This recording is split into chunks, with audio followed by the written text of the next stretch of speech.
Ito guys, nakilala niyo ba itong, alam niyo ba itong puno nito guys? Ito yun oh.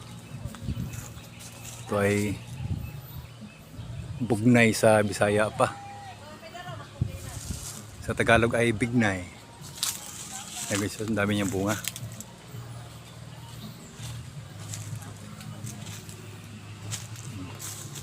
Marami niyang bunga guys. Bignay. Sa Tarlac to guys ay ginagawa to ano eh. Ginagawa lang herbal.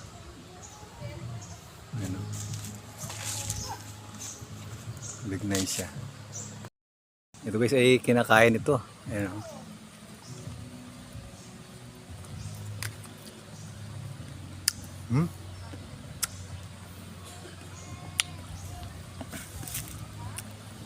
Kahit kuyain mo yung buto niya guys, malambot lang. Kinakain siya. Masarap to guys kung ano yung hinog na siya. Ito ay ano to, gamot sa ubo.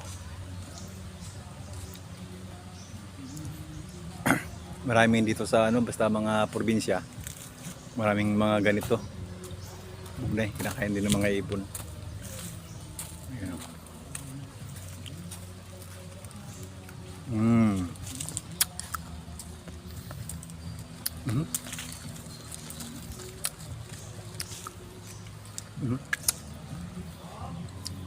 Maasim siya guys kasi ano, medyo hilaw.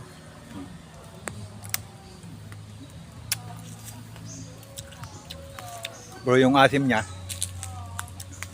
asim na natural lang, hindi tulad yung talagang maasim na maasim talaga.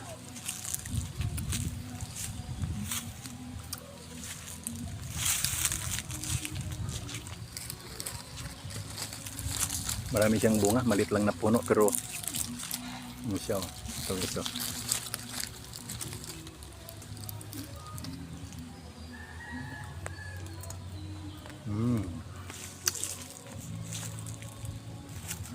Yung buto niya ay malambot lang. Kaya siyang nguyain. Madurog lang pag agatin mo yung buto niya, maliit lang na malambot.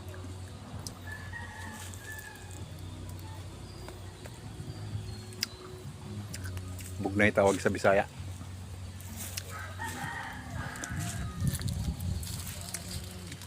Ito guys, medyo hinog.